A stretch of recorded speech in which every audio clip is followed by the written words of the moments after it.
Hello everybody, my name is Sunny Rabbit. In case you couldn't tell, I'm going to review Dawn of the Clans, since apparently no one read this arc. I wanted to do a review of Dawn of the Clans for a while now, but only recently got around to it. For some reason I found rereading it to be a chore, which I'll get into in this review. I'll save the super editions and novellas for another time. The intention of this video is just to talk about the books in general and going over all the major plot points. If you're more interested in the conclusion or a review of the arc as a whole, skip to this timestamp. I'll talk about spoilers in the conclusion as well, so if you haven't read or listened to these books but still desire to, go out and read them. With that out of the way, let's hop right into the review. The Sun Trail. The first half of the Sun Trail is about the ancient cats traveling from the mountains to the forest territories. This specific group of cats are the descendants of the group that came from the lake territories to the mountains, meaning that the clan and the tribe share the same group of ancestors. Turns out life in Colorado sucks, it's cold, there is no food, and too many mouths to feed. Stoneteller gets a message from the ancients saying California is nice this time of year, so she tells everyone what she's heard. Cowabunga. Not everyone is keen on moving to the new home. Some are too old, some are too young or too pregnant to make the journey, so they all draw straws and the small group decides they want to leave the mountains. A younger cat, Jagged Peak, is too young to make the journey, so his mother forbids him from going. He's referred to as a kit, but is most likely apprentice age at this point. Regardless, Jagged Peak leaves in the middle of the night, intent on following the traveling cats. His elder brother, Grey Wing, stayed behind in the caves. Once it's discovered that Jagged Peak is gone, Grey Wing is told by his mother to follow him and catch up with the other group of traveling cats. This book has a decent premise and a strong start. We are introduced to a brand new cast of characters, while in vaguely familiar territory. They keep the traveling very brief, only giving us the most important moments in the journey rather than following them through every step. I'm personally not that much of a fan of traveling books in general, so I enjoyed the quickness in which they reached their destination. We've seen the path they've taken before in other books, so there wasn't really a need to linger around too long. We do see the typical dangers that the main series gives us, like dogs, foxes, and two-legs, but through a new lens, as this cast of characters isn't familiar with how to deal with them. One thing I did notice about these books is that they don't name anything themselves. They always hear about the name of an animal or an object they've never encountered before from someone else. Not an issue, but now I'm curious where the name of Thunderpath originally came from. We do get deaths on this journey, the first being Clear Sky's mate, Brightstream, who is carried off by a hawk. Greywing feels partially responsible as she died while trying to help him escape. Greywing is a strong protagonist, more or less the reluctant hero of the group. He never wanted to go to the forest, but had to follow his little brother to make sure he was safe. He didn't want to kill someone over borders, but did so by accident. He never wanted to be a leader, but had to because of circumstances out of his control. Greywing has a good heart, wants to be fair, and has the best in mind for his group. Also, he canonically gets the zoomies. He also doesn't seem to understand the concept of love. Turtletail was clearly into him, her affections go right over his dumb little cat head.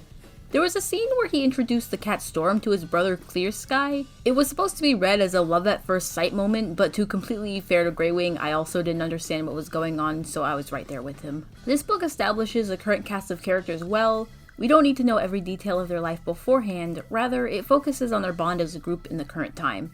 This sort of characterization falls away in later books, however, mostly hyper-focusing on specific cats and their relationships as opposed to trying to balance and showcase side characters alongside the main ones. Dappled Pelt and Shattered Ice are my biggest examples of these. Back to the book, one more character dies on the way to the forest. Rainswept Flower's father, Shaded Moss. Tall Shadow becomes leader of the group at that point, and they make it to the forest shortly after. Once we reach the forest territories, I felt like the book moved to a crawl. There was just large periods of nothing really going on as the protagonists settled in. There was some drama and some danger, but the pacing overall felt slow right up until the very end. The biggest event was the group splitting up into two, more cats and forest cats. Clear Sky leads the forest cats and starts getting up to shenanigans. A lot of shenanigans. He begins by establishing borders out of nowhere, recruiting rogues, and becoming hostile to those outside the group. For the most part, everyone tolerates the behavior, but no one really likes what he's doing. Greywing meets a rogue cat named Storm that he fancies, and Clear Sky also takes a liking to her. Storm chooses to join Clear Sky's group, later becoming his mate, and expects his kits. Curious as to what the situation would have been like if Brightstream was still alive while Storm was around. They both made it seem like it was love at first sight. During this time, Turtletail leaves to become a kitty pet. She had a crush on Greywing that he didn't reciprocate, and he was being really weird about telling her where she could and could not go for some reason. Now, Clear Sky has a bit of a gamer moment when he kicks out his younger brother whose broken leg didn't heal properly, but whom amongst us hasn't done a silly every once in a while? Greywing rightly confronts his brother by telling him that kicking out his younger brother is a terrible thing actually. The two fight and Clear Sky kicks Greywing out of the camp. Storm tries to reason the situation by saying Clear Sky wouldn't have kicked out Jagged Peak if he didn't have family nearby, and that's one way of reading the situation, I guess. Some time passes, Greywing goes out hunting and gets into a squabble with one of Clear Sky's cats about stolen prey. Greywing is attacked first, and even the book says that he was forced to defend himself. Clear Sky and Storm are witnessing the whole thing and don't step in to intervene or tell Fox, the guy who's attacking Greywing is named Fox by the way. They don't tell him to back off. Well, Greywing accidentally kills him and Clear Sky gets really mad. Oh no, the consequences of my actions, how dare he. Clear Sky cuts ties with Greywing and Storm cuts ties with Clear Sky. She has now seen the light, figuring that the guy who rejects his brother for having a twisted leg might not be the best husband or father. Clear Sky hardens his heart and decides to look to the future, instead of reconciling with his very pregnant wife or injured little brother. Winter is here and Storm is in danger. The parking garage she was living in was destroyed and Turtletail and Greywing try to help but are too late. The rubble reveals that she died along with 2 of her 3 kits. The third lives, so they carry it to Clear Sky, who promptly rejects his own son because God forbid he act normal for once. Greywing takes a little bundle of joy in and the book ends. Thunder Rising. We get a new POV in Thunder Rising, Clear Sky's son, Thunder. Personally, I'm not that much of a fan of Thunder. I don't know why, and I don't have much to say about him either. He just seems so generic for me. Even on a second reading of the books, I can never place why I don't care much for him. I neither like nor dislike him. His relationship with Lightning Tail is cute. Best buddies, the 2 of them. The big event that kicks off this book is that Turtletail comes back, and she's preggers. She found out that the 2 legs would take her kits when they were born, so she decided to leave. What is with these books and no one getting their house cats fixed? Regardless, the group accepts her back, though not everyone is thrilled to have her waltz back into camp again. Thunder runs off with Shattered Ice, who teaches us a new slur, and some dogs show up. This leads to an argument later as Tall Shadow's leadership is called into question. While Jagged Peak was in danger, Thunder shoved him into a burrow that collapsed while Jagged Peak was still backing out. 2 rogues, Wind and Gore, saved his life, but Tall Shadow wouldn't accept them into the group. Some cats nominate Greywing to be their class president, which he rejects. Greywing does good deeds, but isn't a good leader in my opinion. He seems insecure about his decision-making skills, not able to make hard decisions when dealing with his brother Clear Sky. Turtletail didn't give her babies names until they were 1 month old, fun fact. While out on the moor, the cats find a kitty pet, Bumble, who Turtletail was living with. I'm going to be completely honest, this part is the lowest point in the books for me, and I hate reading it every time because it sucks. For context, Turtletail's previous mate, Tom, has begun to physically attack Bumble. He is deliberately scratching her in places where her 2 legs won't notice, so they don't intervene. He's taking his anger out on Bumble because Turtletail left after she found out her kits would be taken. While Bumble does make a little snide comment and blame Turtletail for the situation, Bumble being kind of a jerk doesn't soften the blow, so to speak. The treatment of Bumble is just dreadful. She's being physically abused and saying, "Ask for more treats to make it worth it," makes my stomach turn. Her character exists to be abused and then die for some Clear Sky drama. I understand the sentiment in this series of the cats needing to survive, and this makes a little bit more sense for Dawn of the Clans, but I wish this was handled differently or maybe more tastefully. I'll try to explain my issue with Bumble's side plot the best I can. Bumble isn't being bullied or pushed around, but abused, and they still make digs at her for being fat before kicking her out with no real solution to her problem. Sure, they are all sad when she dies, but then again, they offered no real other alternatives to her issue. We just have to take Turtletail's word for it that a kitty pet couldn't become a wildcat, but they didn't even attempt to try before sending her away without a second thought. I understand these are wildcats and that they are outside and they need to make tough decisions to survive. Decisions that by our standards would seem cruel. That's not my issue with the series and never has been my issue when reading Warrior Cats. I'm very aware that these characters are wild animals. I'm aware of the setting, their culture, and their society. These cats don't exist in a human society or have our same morals. Okay, but that doesn't mean that we as an audience should always give up on viewing it through a lens of human morality just because we don't live in their society. We can do both. Accepting that we don't share their same laws, morality, or systems as they do, but also analyze how their actions would be viewed through ours. We shouldn't leave our criticisms or ability to critically analyze media at the door because the society or setting isn't human. These cats have human emotions, thoughts, feelings, and relationships, and think about things in a very human way. So it's understandable that the Proto-Clans might not want to keep around an extra mouth to feed for practical reasons within the book's setting. I'm also going to be sympathetic to outsider cats like Bumble. It's weird how dehumanized she is. She's kitty pet, she's other, she's not their problem. Bumble can't help any of her circumstances, being a kitty pet or being stuck with Tom. And the only cats she can think of going to don't help her in any way. Her abuse is obfuscated by calling it bullying or pushed around instead of calling it what it is. Assault. It threw up a red flag both times I read the series, and I felt like that whole situation was just mishandled. I'm saying this now so I don't have a handful of people in the comments saying that they're just cats so it's fine. My issue with werecats doing stuff like this in particular, and not any other series with animal people or fantasy societies, is that werecats is never self-critical like I see in any other story. A lot of these times, these ideas are presented and never examined within the story itself, which I don't see in any other media I read or watch. Spotted Leaf's Heart presents us with Thistleclaw being an obviously bad guy because he trains in the Dark Forest, almost never further examining the part about him being a child predator. Spotted Paw breaks things off because he won't stop training in the Dark Forest. There's no adult in the story to be the voice of reason for a young teenager who's being manipulated and groomed. Even by the end, it's still being written that she feels like she was foolish to fall in love with the Dark Forest warrior, not that he was preying on her inexperience and naivete. An alternative look on the situation just isn't available within the text itself, which is very unfortunate given the subject matter. A slightly different example of what I think is the same issue is the Medicine Cats not having Kit's rule or the whole Ashford going to StarClan debacle.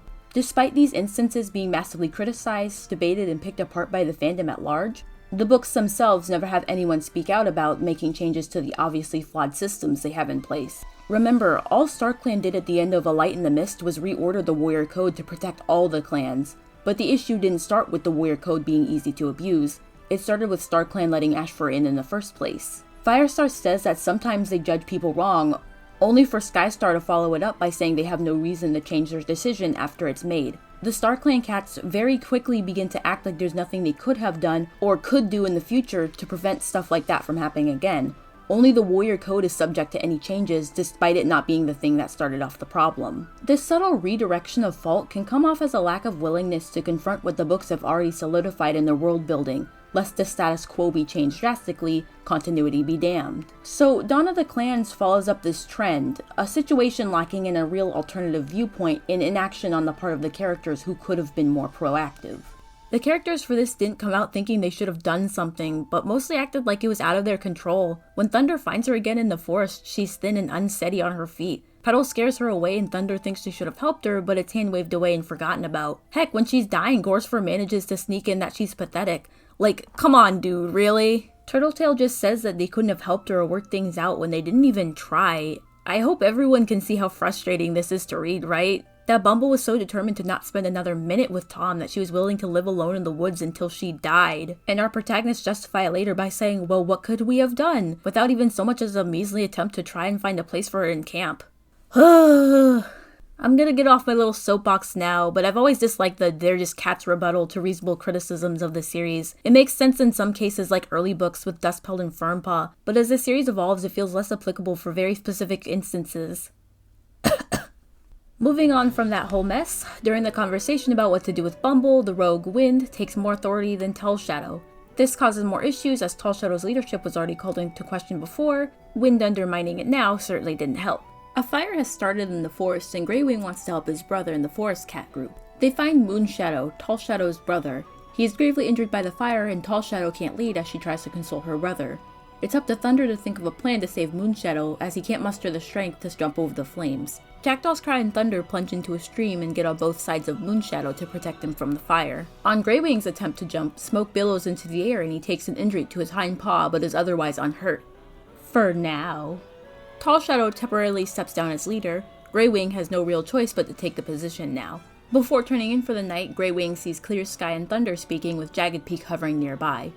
Clear Sky is clearly trying to play into Thunder's emotions in order to get him to join the Forest Cats. He had moons to try and visit Thunder in camp, speak to him or take him back, so it's a little too convenient that he now tries to worm his way back into Thunder's life. He gives him compliments, he's kinder than he's ever been to any outsider, and acknowledges how strong he was during the fire. Thunder! Thunder, run! Clear Sky's labeling you! Thunder! Clear Sky's love is clearly conditional as we've seen with Jagged Peak. The he still loves him, he wouldn't have kicked him out if he didn't have Greywing to fall back on is such a weak excuse in hindsight. When he still berated Jagged Peak for no reason after the fire. Clear Sky kicked out Jagged Peak for not contributing because his leg was heavily injured, then yells at him for not being proactive during a fire where several cats could have died? Miss me with that I didn't mean it. What other meaning could possibly be gleaned from this conversation? Greywing was right to call him out for being so rude to Jagged Peak out of nowhere. Clear Sky was just being nasty for nothing. And Greywing isn't shown to be an unreliable narrator. In fact, he's very lenient with Clear Sky's behavior, so it's clearly meant to be read that he's trying to bring Thunder back into the Forest Cat group as some sort of power play. Clear Sky didn't want Thunder. He never loved Thunder, only wanted to take him away from Greywing when it was beneficial for the forest cats to have such a strong cat amongst their ranks. It was just a test, was a lie. Don't you see, young one? Clear Sky's voice was smooth, persuasive. I wanted to see if you could survive without me. You did. So now is the time for us to grow together. I did all of that for you. What? Huh? Thunder had a whole community to raise him. He would have survived with or without Clear Sky regardless because he had functional adults in his life. Keep in mind, Thunder is still young and yearns for the acceptance of his father during this whole exchange. Clear Sky knows that, Greywing knows that. Thunder doesn't have the experience to navigate this whole mess, deciding to join Clear Sky's group to be closer to his father. Well, life in Clear Sky's camp isn't all sunshine and rainbows, however, as some of the cats are hostile to Thunder. Clear Sky isn't much help despite Thunder's protests. He credits Thunder for catching a squirrel that another group member had hunted. Thunder sees more of Clear Sky being an absolute jerk when they spend time training and hunting together. A scuffle with some rogues causes Thunder to rethink his decision about staying with Clear Sky. His father is so aggressive to others, but Thunder feels like he has no real choice but to stay, as being with Clear Sky was his only real want in the world. Back at the moor, Wind and Gorse are welcomed as full group members and are given the names Windrunner and Gorsefur. Turtletail and Greywing are officially mates now. He acknowledges the litter she has as his kits, which is a very sweet moment. Even after the fire and smoke has passed, Greywing still has fits of coughing and a tight chest. At first he kept it to himself, but Turtletail finds out and keeps his secret for a little while. As a leader, he needs to be seen as strong for all the cats in his group. Moonshadow dies, so a funeral is held. One of the kits, Owl Eyes, goes missing because he wanted to hunt a hare. Greywing's secret illness was kept a secret for all of an afternoon as he has another coughing spell and passes out. Back with Thunder, a meeting is held in Clear Sky's group to take more territory. Thunder questions his decision as no one's going hungry even though the forest hasn't fully recovered. Clear Sky has deluded himself into thinking he could see the signs of starvation, deciding to carry out the plan to take more territory. A she-cat jumps out of the bushes. She's killed by Clear Sky before Thunder can find her kits in the bushes nearby. Clear Sky begins exhibiting some absolute freak behavior. The whole scene with Misty did nothing to convince me that Clear Sky is a genuinely good person with good intentions. He thought of killing the kits before thinking about taking them in. Petal had some prior beef with Misty for not taking her and her brother Fox in when they were kids, but this just seems like an overreaction. Misty didn't deserve to die for not taking in Petal and Fox. That's not to say it wasn't wrong. Her actions negatively affected both cats, but her death isn't the same as Greywing killing Fox. Greywing was an accident. The books made a point of saying he couldn't see and attacked wildly with no intention of killing Fox. Misty's death was both an act of revenge and not done in self-defense. Windrunner comes to the Moor group with news of Misty's death, finding Clear Sky scent all over the territory. They take the patrol to confront him where they find Bumble dying. Fox then is nearby. Bumble can't muster the strength to speak the truth, so they only have Clear Sky's word about what happened. According to him, he kicked her out of the territory but heard a fox and doubled back, though it was too late to save her. Personally, I think Clear Sky killed Bumble. He was willing to leave Frost for the maggots. With his track record of trespassing cats, I don't think he'd turn around and warn Bumble out of the goodness of his heart or whatever sorry excuse for a heart he has in his chest. At this point in the books, I didn't see a reason for him actually trying to help anyone other than himself. I know it's more likely that he didn't do it, but I seriously can't see the same Clear Sky that killed Misty and suggested killing her kits being the same guy that turns around to warn a trespassing kitty pet that a fox is close by. Thunder confronts Clear Sky about all the territory that's been taken. Clear Sky responds by getting very angry, kicking out Thunder and Frost. Frost's leg was injured in the fire and it never healed, so he wasn't contributing to the group. I think this was one of the better books in the arc since it had action and Clear Sky is fun to hate. He's such a mess. Outside of the whole issue I took with Bumble, I can't really find anything wrong with this book in particular. In the prologue of this book, Dewey Leaf is said to have 4 kits, but in the next book's prologue she has 3. When the book actually begins, Falling Feather tries to reason with Clear Sky. Kicking out a son and claiming a bunch of territory like a lunatic has a lot of people questioning his actions lately. She calls him greedy and he strikes her. Clear Sky striking Falling Feather, questioning her loyalty, then telling all the cats to treat her like dirt was awful. He's a tyrant, his own group doesn't even like itself. They constantly talk behind each other's backs and won't defend each other. Clear Sky's physically abusive to even kits. I'm sorry, you'll understand later isn't a justification, by the way.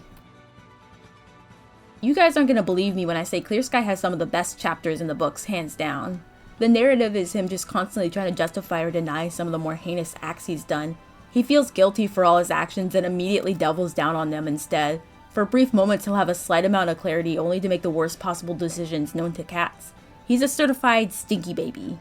I wish we had more chapters like his in the main books. Like, there's self-doubt, and then there's Clear Sky's denial of being a total jerk to his son. The constant back and forth of what's going on in his head makes him seem almost like an unreliable narrator in a way. I can't praise these chapters enough. I hate Clear Sky so much, but I'll never not love a Clear Sky chapter. Clear Sky's like Princess Bubblegum. He does a lot of war crimes, but because he's never signed the Geneva Conventions, it's just sparkling atrocities. That said, these are some of my favorite POVs to read, but he has his own issues that pile up toward the latter half of this arc. I'm gonna be getting ahead of myself here, so I'll have to talk about this specific point later. Back to the book, the more cats begin training for battle as Clear Sky is being completely unreasonable 99% of the time. Greywing thinks that he can convince his brother that they don't have to fight. Thank goodness almost everyone else thinks that that's dumb. Thunder comes home and the usual suspects give him grief for returning to the moor. Thunder isn't allowed the same privileges as he once had, so he gets no training while the others prepare for a possible battle. He has this silly little line. You think Clear Sky will attack kids? Thunder's breath quickened. How could she believe that? Even Clear Sky wouldn't be that cruel. Bro, were you not there when he almost killed Misty's kits? Walking onto the moor must have given him amnesia or something. Danny kind of forgot. Thunder thinks that Clear Sky won't stoop so low as to hurt kits in battle despite being there for the whole Misty situation.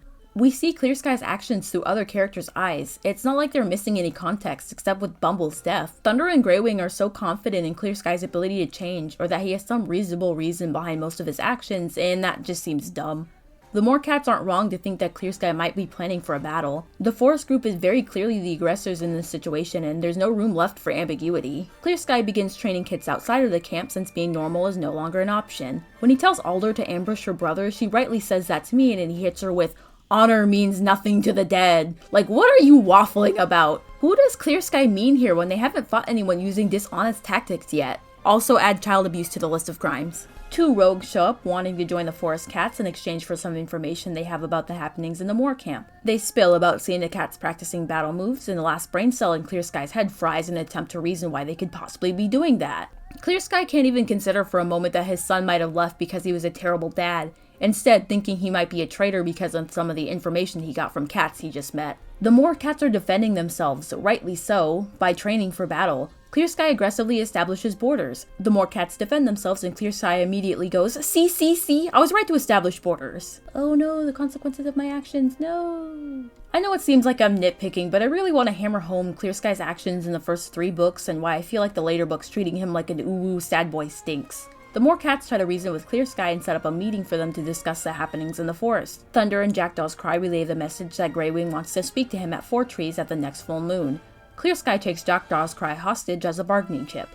Clear Sky is so delusional that he doesn't even consider the possibility that he's wrong about the Moor cat's intentions. He just thinks he should play along with the meeting at 4 Trees. Thunder meets Tom on the way back to camp. Tom isn't a bad guy, he just wants to reform his garage band. He gets into a fight with his old band member, Turtletail, but he vows his revenge since the music in his heart just can't be stopped by the system, man. Windrunner has some babies. During the commotion, Turtletail's kits go missing and a baby hunt starts. Turtletail leaves on her own to get her kits back. Thunder and Lightning-Tail trail them, picking up River Ripple on the way. Once they cross a river, they find Turtletail dead by the side of a thunder path. Something about her death just seems so anticlimactic to me. Maybe it's the fact that, including her, we've had 3 mates for POV characters die, or that she got off-screen by a monster of all things. Turtletail's death is sad, but it felt like it could have been slightly more impactful outside of clearing up space for Greywing to have a mate and kits that were biologically his. Thunder and Lightning-Tail have no choice but to leave her under a bush, her body covered in petals. Back in camp, Greywing has terrible bedside manners when he finds out Windrunner's kit has died. Imagine someone saying it's a good thing your baby died because they were weak. Homie, read the room!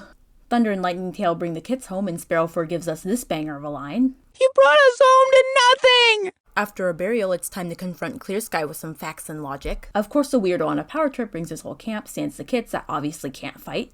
Tall Shadow gives an impassioned speech. We say that truth and honesty will be rewarded with trust and forgiveness.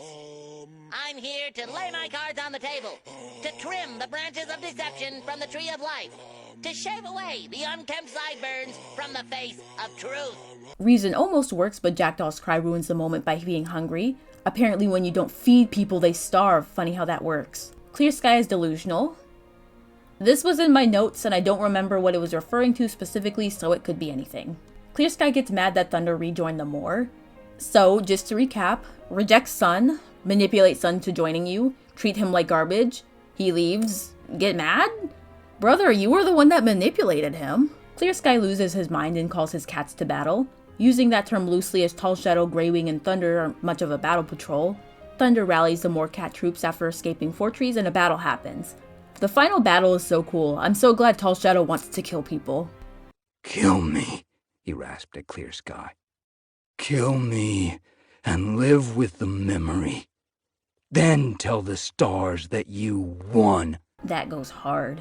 The battle ends with casualties on both sides and Clear Sky thinking maybe the whole thing might have just been just a tad bit of a maybe bad idea maybe. StarClan cats descend from the heavens to tell everyone that the battle was dumb.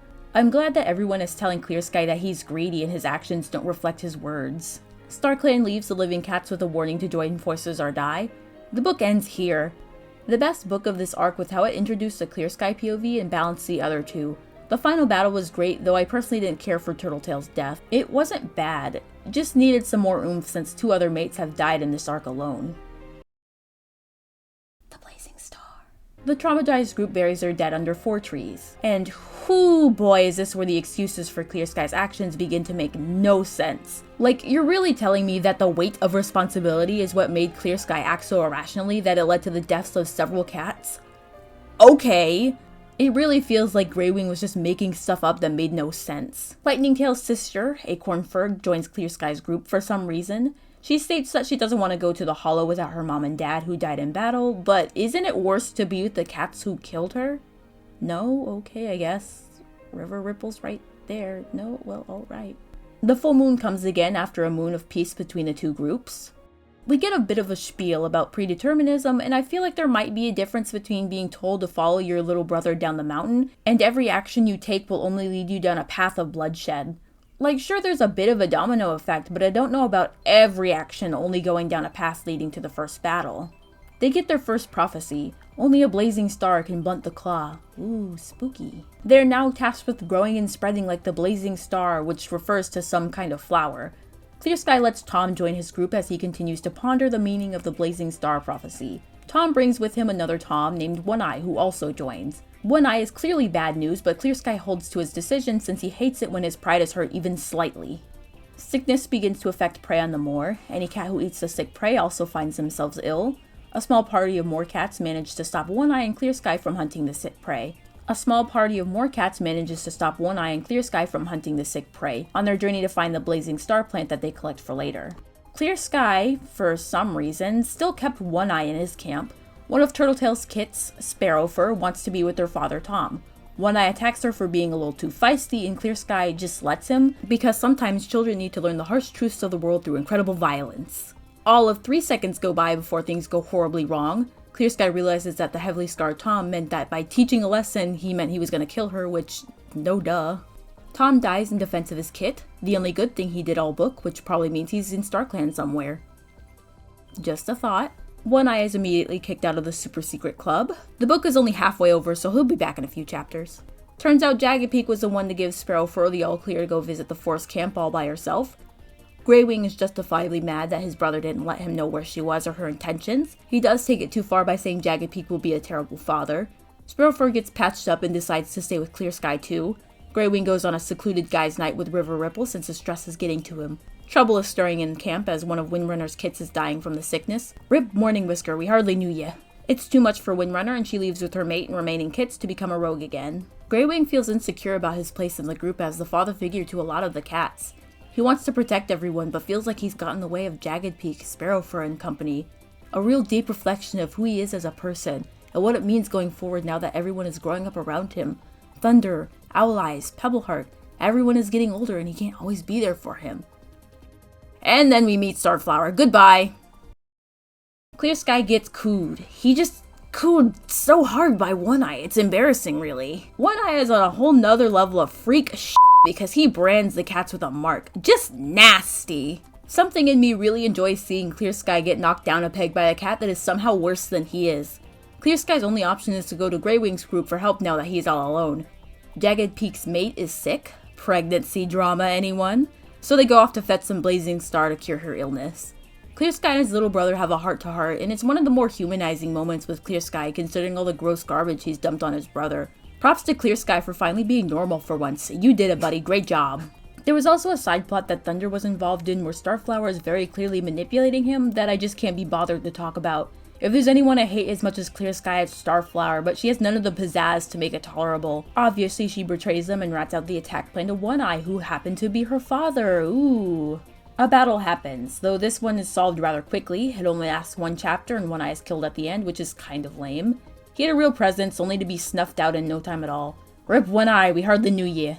With the battle over, Holly's kits are coming early, oh no! Greywing, River Ripple, Thunder, Clear Sky, Windrunner, and Tall Shadow get a message from StarClan to grow and spread. Grow and spread. The book ends with Greywing understanding the meaning of what they meant. Wasted potential. A forest divided. Book 5. One of Jagged Peak's kits is named Dew Nose, not to be confused with Dew Nose. Leaf Bear is here again, and Clear Sky might actually have a reason to worry about going hungry, since the prey is dead from sickness. He convenes with Greywing's group about what to do with the storm closing in. Clear Sky, famously always wrong, thinks that they should join their groups together instead of separating. Thunder rightfully tells his father that he can't now act like the borders that once separated everyone can be ignored. Clear Sky himself left the moor since not everyone wanted to live there. Trying to get everyone into the forest would more than likely cause more fighting. More fighting happens on the moor group as some cats want to move from the moor to other places like the river, forest, and marsh. Greywing and Jagged Peak want to move to the marsh with Tall Shadow. Most of the cats follow them actually, save for Lightning Tail, Sparrow Fur, Acorn Fur, Cloud Spots, and Thunder, all bound for the forest with Clear Sky. Dabblepelt goes to River Ripple's camp, but she's not important. On the way to the Pine Forest with Tall Shadow's group, Greywing overhears a conversation between two rogues, Slash and Fern. It's obviously they're planning something, but Greywing doesn't want to tell anyone for whatever reason. Okay, sure, you don't want to raid on the housewarming party parade, but maybe you should tell someone that potentially dangerous cats are lurking about in a new territory that you know nothing about. It gets worse too since he actively worries when his groupmates leave the camp to travel further than usual. At that point you should tell someone just in case so you aren't the only person clued into a possible ambush. Starflower, Master Manipulator, manages to convince both Thunder and Clear Sky that she can be trusted enough to be let into forest camp.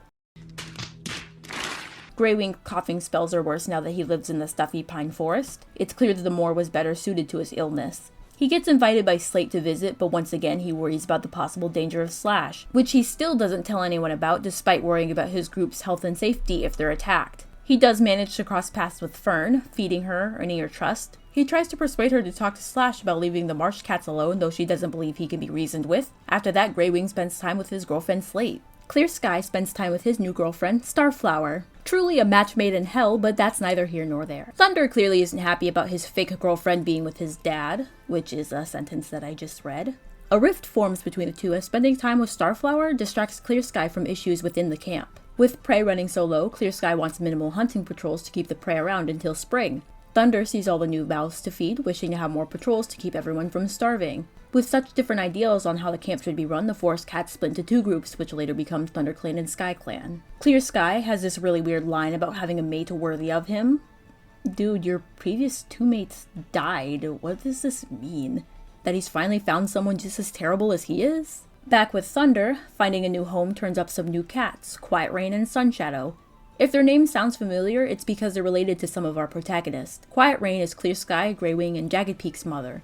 Sunshadow is Moonshadow's son, who wasn't born at the time the traveling cats left the mountains. Quiet Rain is injured, though eager to see her sons and old trimates again. She gives some grandma commentary about how life in the forest sucks, everyone is dead, and how her son's children are rude. She wants to see both Clear Sky and Greywing, so Thunder is on a trip to the moor to go get Greywing. Greywing, the genius that he is, worries that the camp might have been attacked by Slash. Even when, and I cannot stress this enough, even when he told no one about the rogues, a possible attack, or trying to defend the camp. The only way Greywing tells anyone about the rogues is when his leg gets caught in a fox trap. Fern comes to his aid while Thunder is there and Greywing spills about the spying. Thunder gets the opportunity to tell the marsh cats about Slash after Greywing is freed but decides not to. Thunder has to go on another fetch quest to go get Clear Sky, and Starflower's expecting his babies. That was fast. It's time for one of my favorite and least favorite scenes in this book. They all have to spill about the terrible behavior that Clear Sky had in the first 3 books. The only frustrating thing is that some of the cats are still trying to soften or defend what Clear Sky did for some reason. Greywing, you don't have to defend Clear Sky's actions all the time, you know. Clear Sky is not the victim here. Quiet Rain's gaze didn't waver. You tried to take your brother's land, and when they wouldn't give it up, you attacked them? Greywing stepped forward. We all fought with each other, he insisted. Like, oh my god, Greywing, you seriously don't have to play down what happened. Clear Sky was the aggressor in the situation. He sicked his entire group on 3 cats to tear them apart. I did not think I could raise a kit to kill his tribe mate, she hissed. You don't understand what it was like. Clear Sky felt the words rise from his throat like the pitiful wail of a kid. We were in a strange land where the rules of living were very different from what they'd been in the mountains. We had no stone teller to advise us. I thought I was doing the right thing. To turn on your kin and your tribe mates, Quiet Rain snarled. To slay them?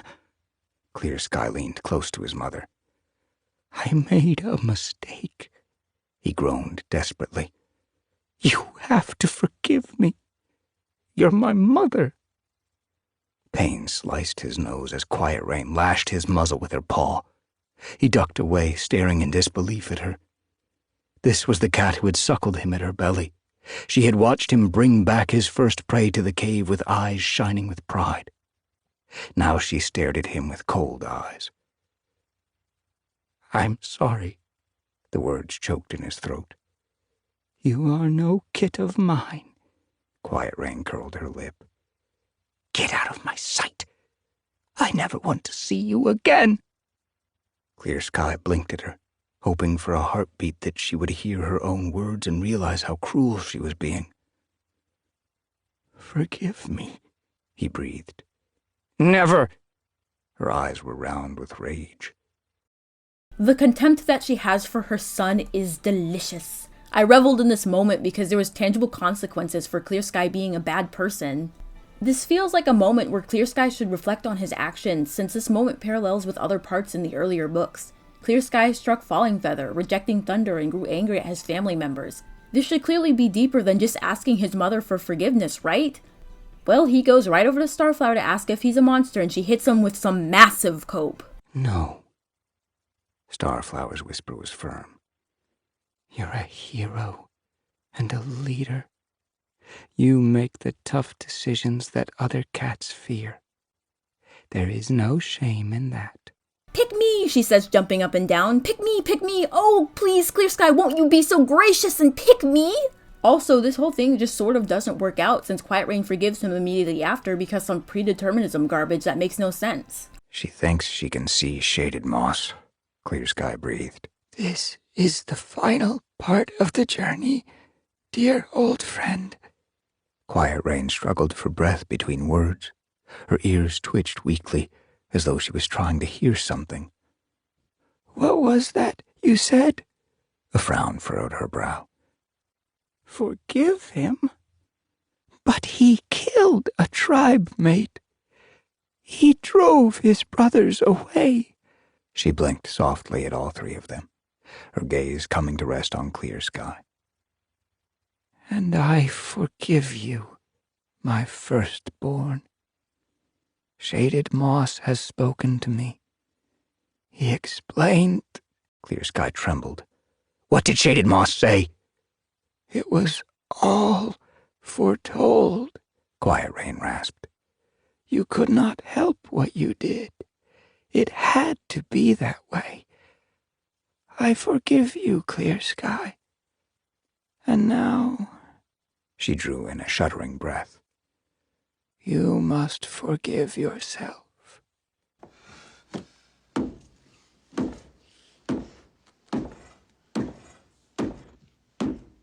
What is with this book and not wanting Clear Sky to face the consequences of his actions? Why is it so determined to hand-wave away all the negative things he's done? What is the point of adding predeterminism to the series outside of vague prophecies, instead foretelling that we actually really needed Clear Sky to kill Misty, make borders, and fight his brother since it was written in the stars? Who wrote this? Forgive yourself. Her words rang in his mind. For what? His thoughts whirled. So much had happened. What was the crime he was supposed to forgive himself for? Well, I can name a few. Storm even tells him to forgive himself. You didn't push away every cat, except for all those cats you pushed away like your son and your little brother, but if you really think about it, they just chose their own paths. Quiet Rain dies. Shortly after, Starflower gets abducted by Slash. Forgot he was the villain of this book. My favorite part about Clear Sky learning nothing about being rejected from his mother is that he still physically hurts his own group members. This book ends with Clear Sky determined to get his pregnant wife back. I'm with Quickwater, honestly. Why should any of the group mates believe that Starflower isn't just in on the act? She listens to no one, cares about herself with the exception of Clear Sky, and overall hasn't shown that she's that great of a person. Her being abducted is wrong, though Cats and Proto Sky Clan have no reason to trust Starflower at that point in the book. Anyways, Slash wants prey in exchange for Starflower. With prey so scarce, that's obviously gonna be a problem, and the book ends. Forest Divided is such a filler book, which isn't great considering it's the second to last in the arc. Nothing happens, no one does anything exciting, and the only scene I liked had no impact since there's a heel turn immediately after. I don't care about the love story between Slate and Greywing or Starflower and Clear Sky. Slate and Greywing are a cute couple, but this book throws pregnancy and mates around like it's nobody's business. It just loses all of its novelty after the first couple of times. The stuff with Clear Sky didn't help either. The whole reason I made this video in the first place and the absolute bane of my existence. This is the most infuriating character in Warriors by far. He starts out very clearly in the wrong, only for the books to pivot away from making him face the most basic of consequences for whatever reason. These books tie themselves into knots to absolve him of any wrongdoing after book 3. When his mother practically disowns him for being a complete monster, she forgives him since his actions were fated. I don't have an issue with predeterminism, as prophecies and omens in Warriors have always been a thing, though in this case it seems to be confused in wanting it both ways. Omens and prophecies are usually warnings or advice about a single big event or a single person. Fire alone will save our clan. Firestar saves ThunderClan from Tigerstar. Before there is peace, blood will spill blood and the lake will run red. Bramblestar will kill Hawkfrost. There will be 3 kin of your kin who will hold the power of the stars in their paws. The 3 will be born to Firestar's kin, so on and so forth. I'm guessing that they mean every event leads directly to the first battle then? Even the smaller ones like kicking out Jagged Peak and hitting the kit can be excused as fate?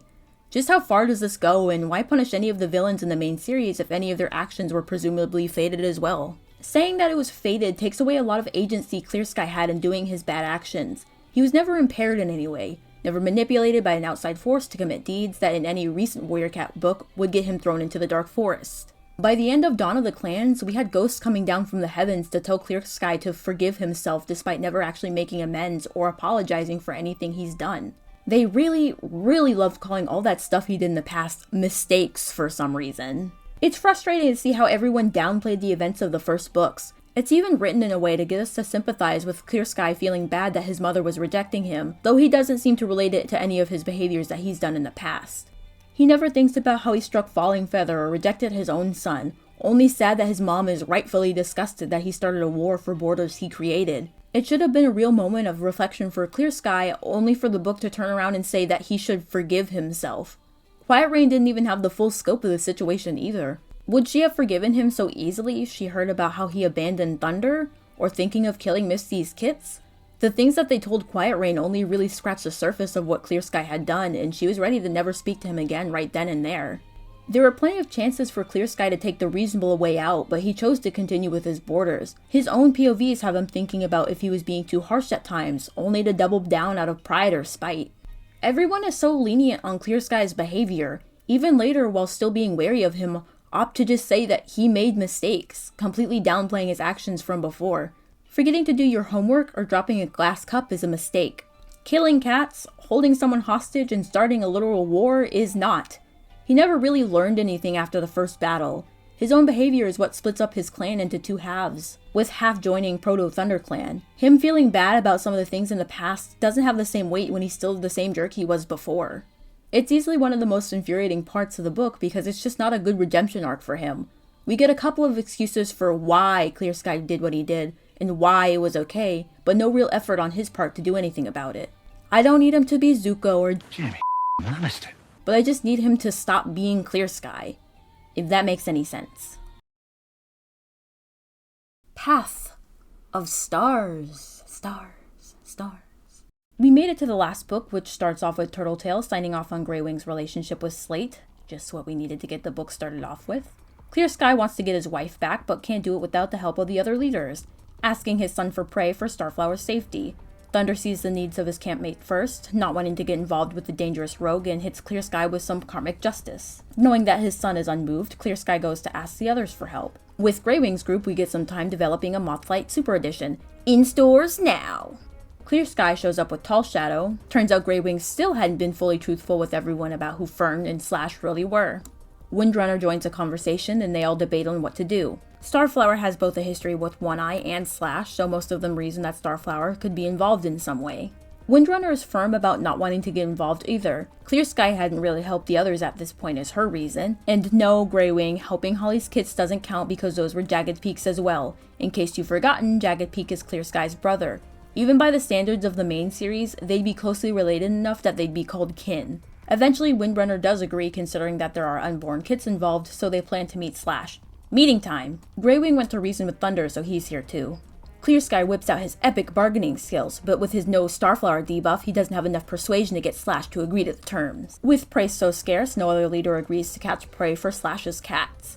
All the leaders stand firm in not wanting to give in to Slash's demands, and Clear Sky dies inside. Turns out they were only pretending to not care about Starflower, since they actually know something that Clear Sky doesn't. Fern was still on their side the whole time and knew where Starflower was hidden. Only 2 guards were at the entrance, but 2 more show up, and oh no, Starflower, her babies are coming early!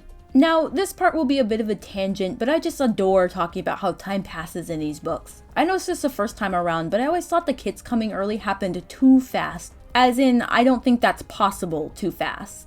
So I went back to book 5. Starflower and Clear Sky are first referred to as mates by name the day Thunder leaves. It said that days had passed since that day when Thunder found Quiet Rain in the forest. I'm going to be generous and say maybe 2 weeks could have passed, but usually the books will say a half moon or quarter moon has passed when referring to long periods of time, like weeks or months. Quiet Rain is left at Tall Shadow's camp, then Thunder leaves to gather Grey Wing and Clear Sky on the same day, as it's night when Thunder leaves to get Clear Sky. This is when we first hear of Starflower expecting kits.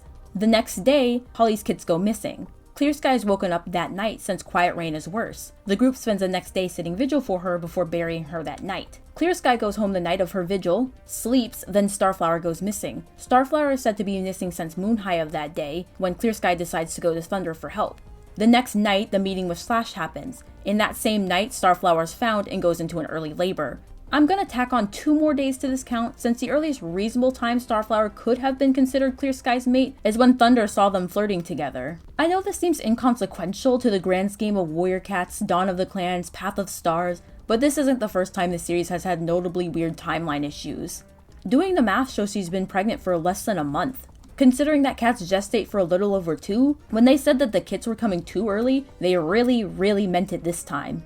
I'm guessing there could have been a time skip somewhere in book 5. At the end of chapter 9, Clear Sky shows interest in Starflower. Then chapter 10 begins with Thunder waking up to a new day. That day he sees Clear Sky and Starflower flirting. But no, it can't, because she made the offer about hunting tips at the end of chapter 9 and makes a joke about it in chapter 10, so it'd be reasonable to assume that this is the day after.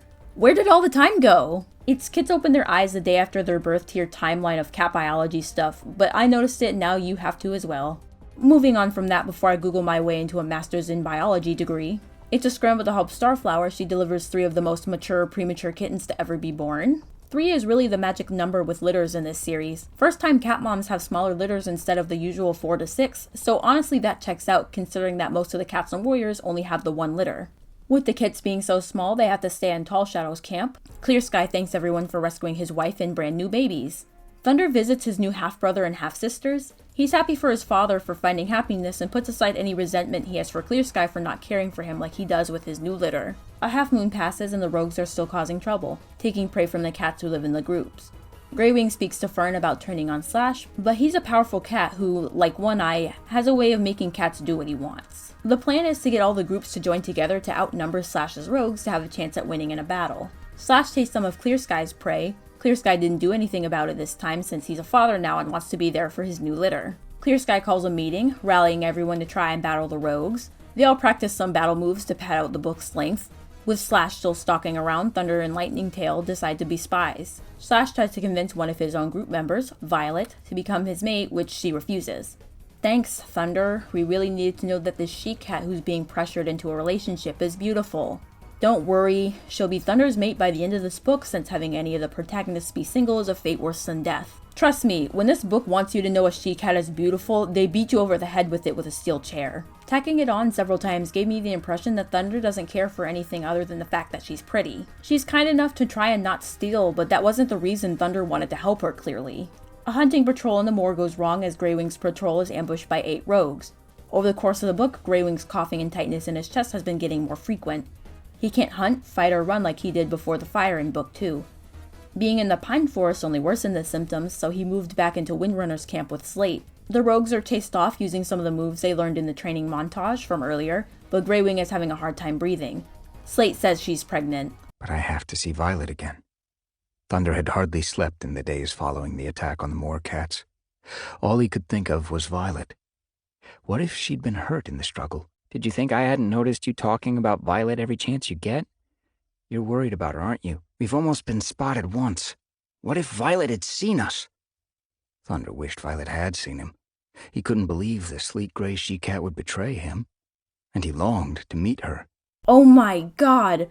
I'm so glad that Thunder won't stop thinking about the pretty she-cat that he's never talked to and has only seen from a distance. This is exactly what this book needed. Thank you, Aarons. This is peak writing. We see more of Slash being abusive to his cats, forcing them to fight with claws, bullying a weak cat, starving his cats even though he has enough prey. Now where have I heard of that before? One of Slash's group members, Red, leads a dog straight into camp where a couple of cats are injured and 2 die. Thunder is accused of being a spy for spying on the camp. He manages to win everyone over because Slash is such an awful person. Slash ditches the injured cats, taking 4 of the other cats with him.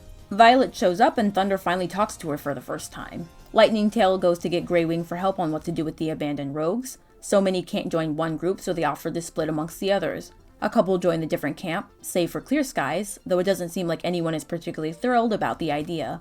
Clear Sky did take on 1 cat, Red, so he didn't feel the need to take on any more.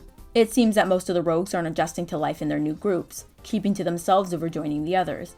The cat that Clear Sky had taken in had been one of Slash's cats, and he wasn't entirely truthful about where he came from. The realization makes Clear Sky think about how One Eye betrayed him. Father and son have a heart-to-heart moment as Clear Sky finally apologizes for being a terrible father and an even worse person to his son Thunder. Hoping that a heartfelt apology would dismiss years of neglect, Clear Sky is disappointed that his son might not actually want to confide in him. It's Slate's time to have babies, 3 of them of course. Fern is attacked by one of the rogues who joined Windrunner's group, which calls into question the loyalty of the other rogues.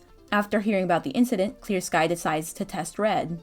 Nettle goads Red into eating prey intended for the campmates, and Red takes the blame when Nettle eats it. Nettle drops some harsh truths about Clear Sky to get Red to betray him, and Red, the ultimate simp, fights Nettle for Clear Sky's honor. Red's cool, so he gets to stay.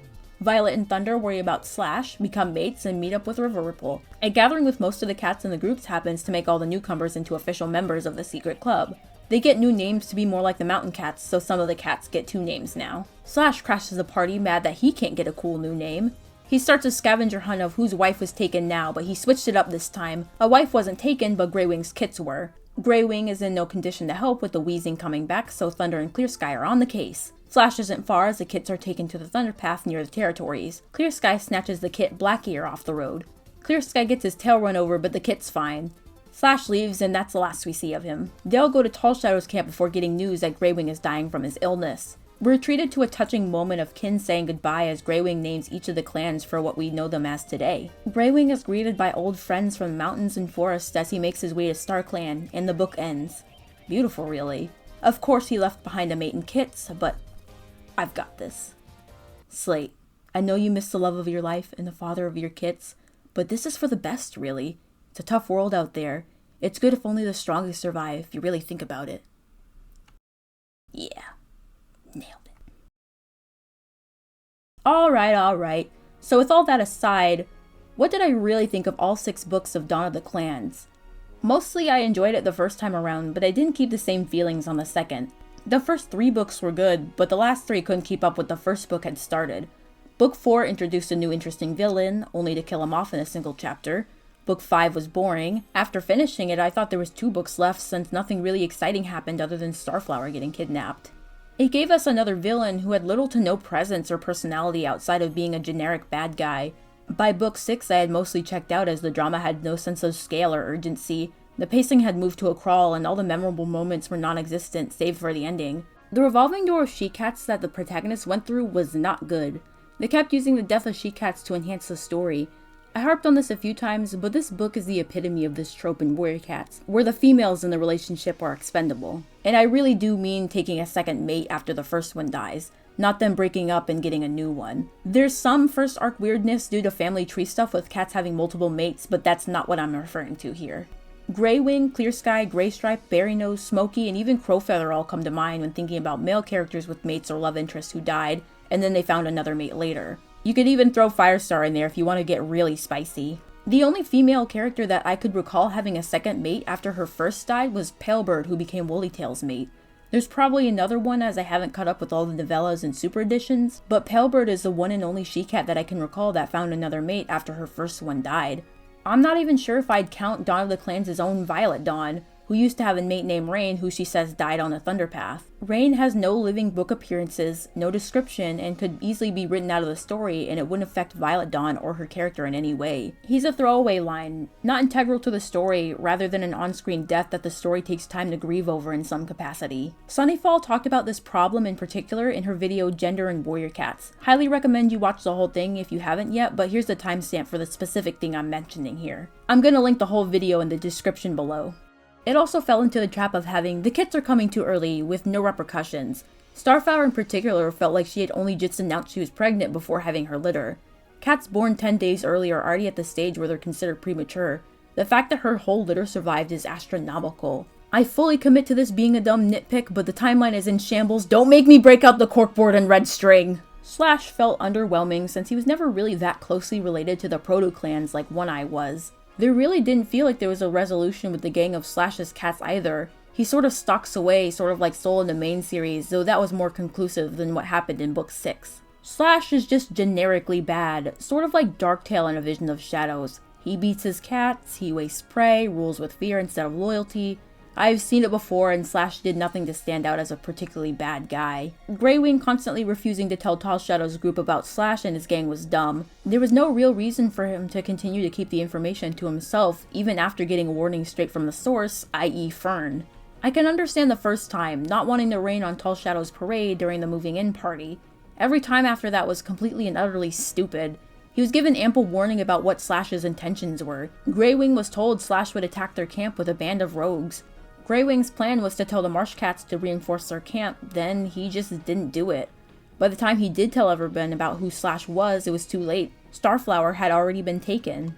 The rogues were still a threat. Greywing didn't even attempt to solve the problem himself, so continuing to ignore it only put his campmates in danger. What was the grand solution if Slash had attacked when Greywing was on the moor? It felt like a strange way to artificially extend the plot that ended up making Greywing look like he had bees in his brain.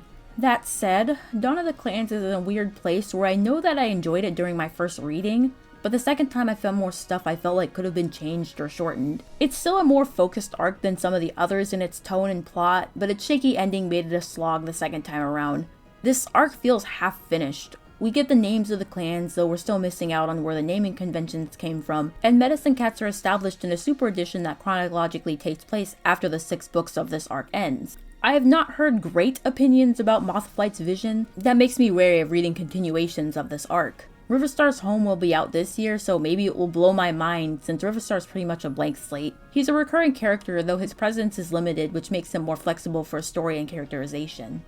That's all I have to say about Dawn of the Clans, thankfully. If you really want to read this arc, you can. It's not referenced in the main arcs pretty much at all, so it's not required reading to understand the rest of the main story. As a standalone arc, I'd say it's just average since it sort of ends without a real resolution to what's going on. Give it a shot if you want to read the novellas and super editions that take place after the events of the main 6 books. You'll probably feel like it's more conclusive. Raru has awakened something in me, so I'm gonna go play Tears of the Kingdom now. Goodbye!